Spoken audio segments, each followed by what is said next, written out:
Gubernur Jawa Barat ini kan membuka donasi Rp1.000 untuk semua warga ya Pak ya per hari. Itu terserah kepada pemdanya dan terserah kepada warganya, tapi dari pemerintah pusat tidak ada kewajiban untuk melakukan itu, jadi boleh aja kalau mau.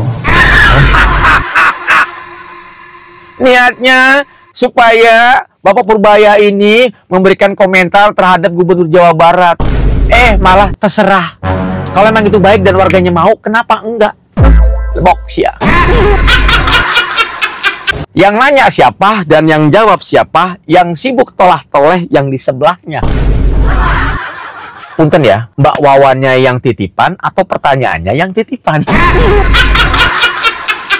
Saya menyampaikan pesan buat teteh wartawan yang baik hati, yang pinter. Himbauan saya itu bertujuan untuk menangani masalah warga yang tidak dianggarkan di APBD, karena itu tidak mungkin dianggarkan. Contoh, Ma Icih sakit, ke rumah sakitnya tidak. Wartawan sampai diajari ke anak TK. Nanyanya juga salah. Harusnya nanyanya bukan ke Menteri Keuangan, karena itu bukan ranahnya. Penguat. Mau ditaruh di mana Mbak mukanya Mbak? Di sini aja nih. Ya kalau nggak di mukanya dikantongin aja. Biar kayak ngantongin makaroni gitu.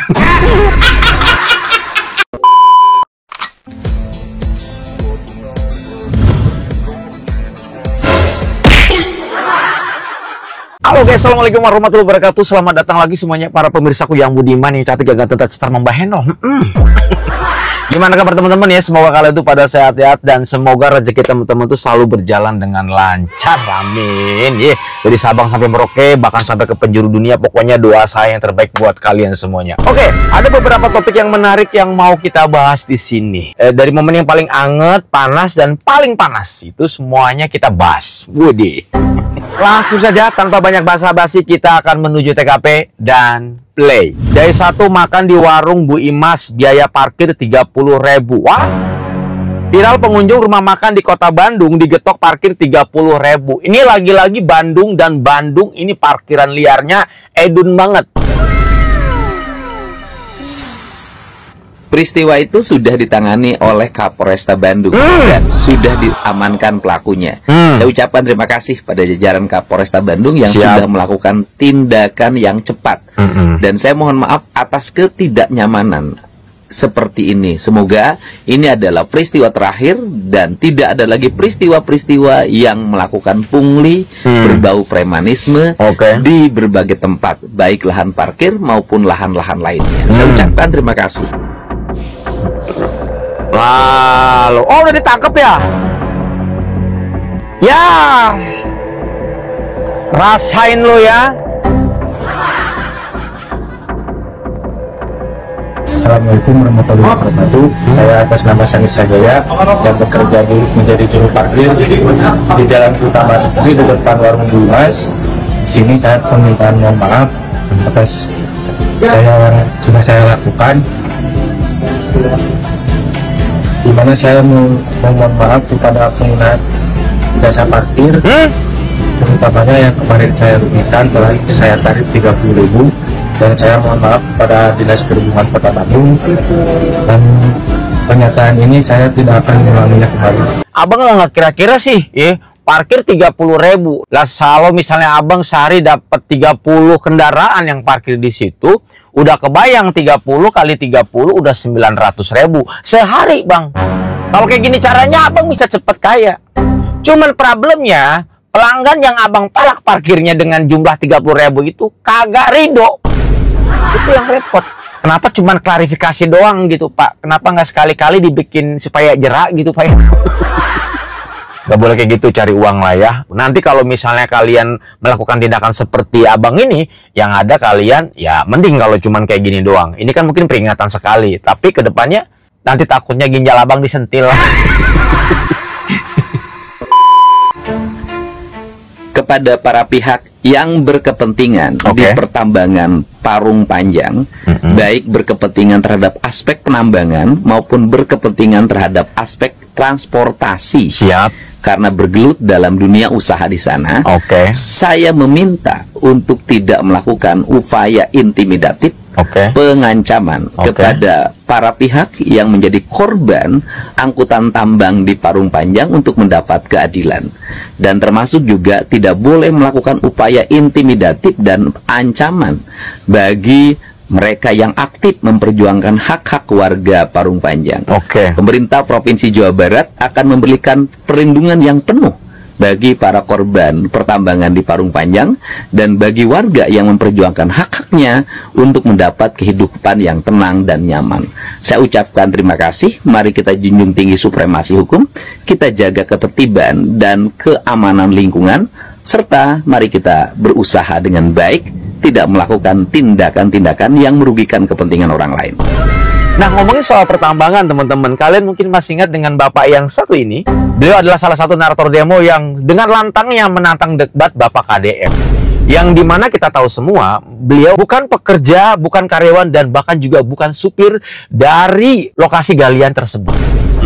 Gue denger-dengar dia datang ke posko Lembur Pakuan. Kita dengarkan dulu baru kita akan berpendapat kira-kira apa sih tujuannya dia datang ke posko pengaduan di Lembur Pakuan. Kita gas dulu ya teman-teman ya. Ya, Assalamualaikum warahmatullahi wabarakatuh. Kita sekarang masih di Lembur Pakuan. Kita menyampaikan pengaduan kepada Bapak KDM terkait masalah penutupan tambang di wilayah Cigudeg dan Rumpin. Itu kami meminta kepada Bapak untuk membuka kembali perusahaan tambang yang ada di wilayah Cigudeg dan Rumpin, karena banyak masyarakat Bapak yang menjerit hari ini, Pak. Banyak yang kelaparan. Ini kami membawa ibu-ibu, dan Bapak sebagian besar juga memang ada di belakang. Ya, kita ingin menyampaikan aspirasi kepada Bapak, keluh kesah kepada Bapak, tolong direspon. Terima kasih. Di Jakarta? Jangan-jangan warga Jakarta lagi. Soalnya nyeletuk tadi ibu yang ini yang pakai kerudung yang di sebelahnya ini. Poinnya adalah dia datang ke posko Lembur Pakuan ingin mengadukan ya terkait tentang penutupan lokasi galian yang saat ini kita tahu semua karena kan sudah ditutup. Iya kan? Jadi kekeh gitu, pengen dibuka kembali karena banyak warga dan masyarakat menjerit kelaparan. Bahasanya seperti itu ya. Banyaknya yang mana, Bang? Perasaan Abang cuman bawa 4 orang di sini. Terus yang keduanya, gue tuh masih aneh dengan abang kita ini. Di video dia yang viral, yang pada saat dia menjadi narator demo, dia menyatakan bahwa dia bukan karyawan, dia bukan orang gunung, dia bukan supir. Yang artinya dia bukan pekerja di lokasi galian tersebut. Yang jadi pertanyaan gue sekali lagi teman-teman, ngapain dia bela mati-matian lokasi galian ini supaya bisa dibuka lagi? Nah, jangan-jangan dia ini adalah salah satu titipan pengusaha-pengusaha di lokasi galian tersebut. Ini gue curiga. Ini komentarnya banyak banget nih, like sama komentar kegedean komentarnya. Coba kita baca komentarnya. Teruntuk Bapak KDM, kami minta tambang di Parung Panjang ditutup permanen karena sudah banyak korban terlindas. Mereka tidak peduli terhadap korbannya. Oke, ini 1.700 komentar. Terus ada lagi, tong didengel lah. Lanjutkan tutup. Orang Banten kok ngurusin Parung Panjang. Orang Banten lagi gue. Ini beneran ini aslinya orang Banten gitu ya. Ini berdasar komentar ya, tapi nggak tahu ya. Mungkin hanya opini atau gimana gitu ya. Udah enak sekarang nggak ada tontonan, nyaman, damai dan tentram tuh. Jangan dibuka lagi Pak Parung biar bebas polusi. Masyarakat Parung Panjang kebanyakan yang setuju tambang ditutup tuh. Coba, Abang, punten Abang ya. Abang ini sebetulnya mewakili siapa? Hampir 1.700 orang di dalam video Abang. Mereka setuju bahwa lokasi ini ditutup. Walaupun kita tahu bahwa kebijakan ini hanya bersifat penutupan sementara. 1.700 orang loh Bang di sini. Mereka bersuara. Lah Abang mewakili siapa? Mewakili perusahaan kali Bang. Punten ya. Saya sudah bertemu dengan Ece Gacor. Ece Gacor. ASN di kecamatan mana? Iya, ASN. Kecamatan Pangandaran. Kecamatan sebagai Kasih PMD. Kasih PMD. Sudah ketemu saya. Alhamdulillah. Jadi surat edarannya cabut jangan. Enggak, Pak. udah ada. Kemarin gacor minta dicabut tuh surat edarannya.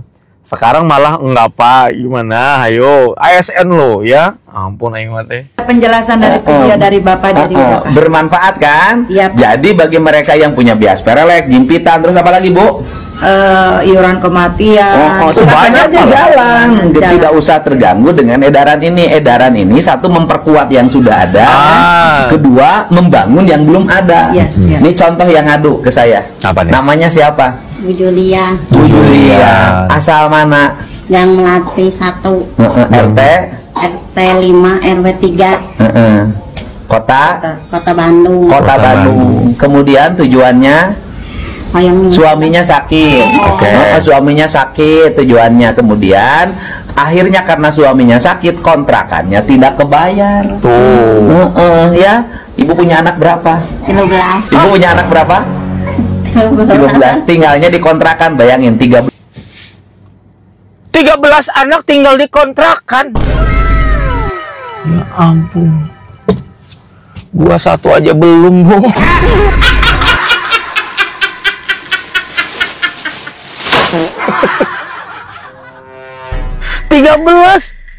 Masya Allah, Ibu.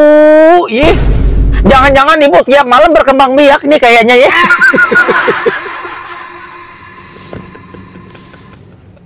Tiga 13 anak. Keren. Tinggal di kontrakan. Masya Allah. Ya, anak itu adalah rezeki. Bener, anak itu adalah rezeki. Tapi kalau udah begini gimana? Ini gue gedek aja, sumpah gue gedek. Ya Allah, 13 anak ya, dalam kondisi, ya maaf ya teman-teman ya, tinggal di kontrakan. Gak kebayang, banyak banget loh 13 anak gitu. Masya Allah, ibu. Makanya Bu, kalau di rumah jangan suka nonton film Upin Ipin. Jadi hayang nih. Maaf guys ya, sambil just kidding biar kalian nggak tegang gitu teman. Soalnya 13 anak gitu, wow banget, amazing lah ya teman-teman ya. Oke. 11 orang di satu kontrakan. Nah, saya nanti bantu kok suaminya diobatin, kontrakannya saya bantu, tetapi ibunya harus masuk KB. Ya.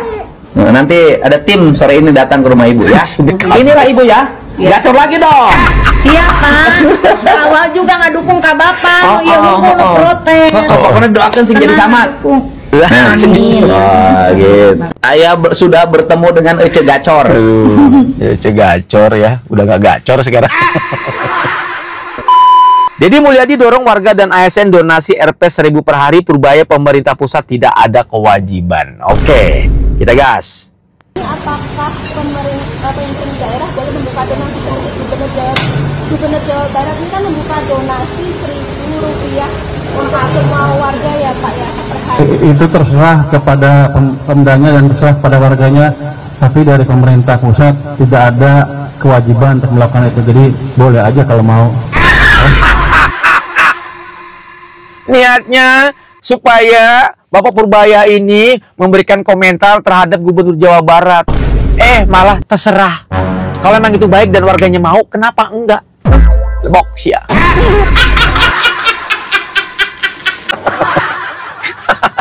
Dan yang paling lucunya adalah teman-teman, yang paling lucunya ketika suara perempuan ini mengelontarkan sebuah pertanyaan kepada Menteri Keuangan kita yang terbaru, ada ekspresi yang beda dari seorang gubernur Jakarta. Kita ulangi ya guys. Membuka donasi seperti Gubernur Jawa Barat ini kan membuka donasi Rp1.000. Yang nanya siapa dan yang jawab siapa? Yang sibuk tolah-toleh yang di sebelahnya. Punten ya, Mbak Wawannya yang titipan atau pertanyaannya yang titipan?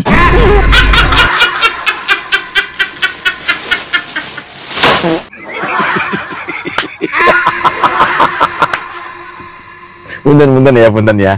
Kita mau baca komentar dikit ya. Lalu nanti kita akan dengarkan Bapak KDM merespon tentang hal ini ya guys ya. Kita gas. Kenapa dimasalahkan ya? Ini jurnalis seperti yang sedang mau ngadu domba pusat dan provinsi.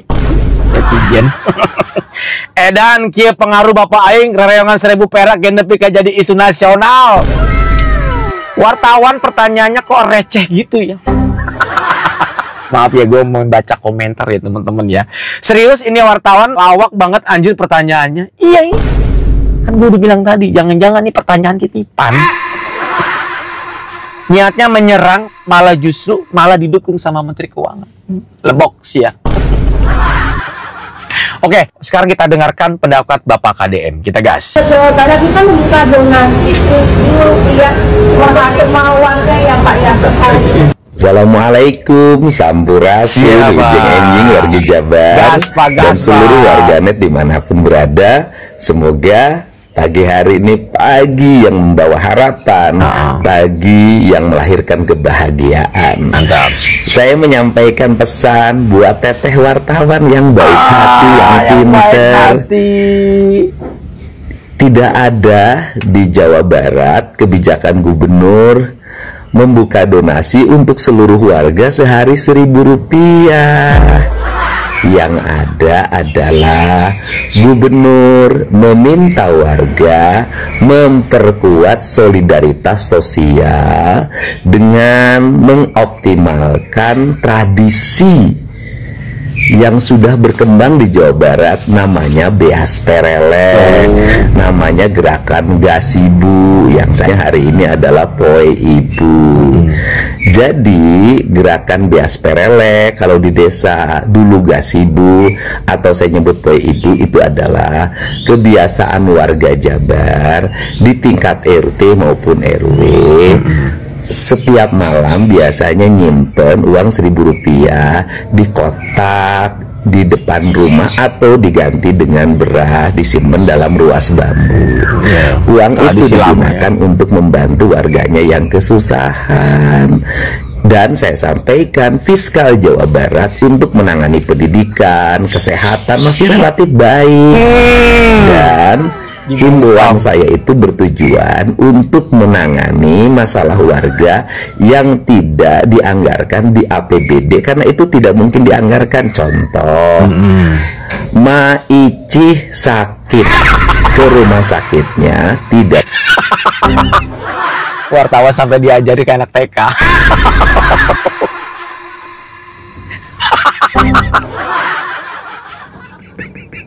Sampai dipraktekin namanya. Contoh, Ma Eci sakit, dengerin ya. Ya ongkos. Kan tidak mungkin APBD direncanakan menulis kalimat Ma Icih sakit, kan tidak mungkin. Karena itu peristiwa yang tidak bisa diduga dan sifatnya terlalu banyak orangnya, beda dengan bencana alam. Atau misalnya dia di rumah sakit, BPJS-nya tidak bisa mengcover terhadap sakit yang dia alami. Atau ada korban begal. Dan di BPJS-nya korban begal nggak bisa di cover, nggak bisa. Atau di BPJS-nya habis masa berlakunya karena tidak dibayar. Kenapa tidak dibayar? Karena orangnya dulu mampu, sekarang tidak mampu. Nah itu ditangani lewat gerakan Poe Seribu di tingkat RT, diselenggarakan oleh RT, di tingkat RW diselenggarakan oleh RW, di tingkat kelurahan diselenggarakan oleh kelurahan. Jadi masing-masing gitu, di tingkat kabupaten diselenggarakan oleh bupati dan wali kota. Jadi gubernur tidak memungut sama sekali. Gubernur itu hanya mengelola rereongan dari ASN Provinsi Jawa Barat. Itu pun bagi yang mau, yang tidak mau juga tidak apa-apa. Terus yang berikutnya saya sampaikan, Mbak wartawan, teh wartawan yang cantik, yang baik hati, nanyanya juga salah. Harusnya nanyanya bukan ke Menteri Keuangan, karena itu bukan ranahnya. Penguatan ketahanan sosial itu ranahnya Menteri Sosial. Jadi nanyanya harusnya di Menteri Sosial, tidak kepada Menteri Keuangan di Bali Kota Jakarta. Hatur nuhun ya. Semoga nanti teteh wartawan bisa datang ke Jawa Barat melihat layanan-layanan yang berlangsung di masyarakat, baik di desa, kelurahan, kecamatan, kabupaten, kota, maupun di Balai Pananggahan Provinsi. Atur nuhun ya, semoga sehat selalu. Mari kita hidup saling mengasihi, saling mencintai, saling melindungi, saling mengayomi. Amin ya. Mau ditaruh di mana Mbak mukanya Mbak? Di sini aja nih ya, kalau nggak di mukanya dikantongin aja. Biar kayak ngantongin makaroni gitu.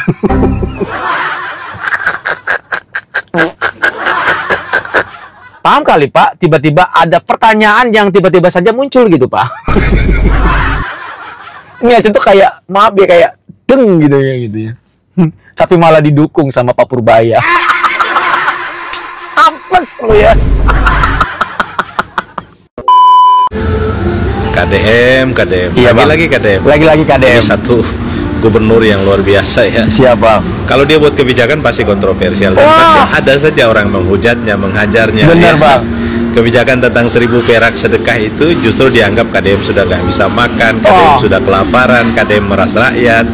Jadi dibully ya oleh orang-orang yang memang benar-benar tidak suka dengan KDM. Benar banget Abang. Tapi bagi saya, KDM memanfaatkan intuisinya dan kemudian inisiatifnya untuk kemudian membangun solidaritas di antara siswa, masyarakat, untuk sedekah 1000 perak. Itu luar biasa.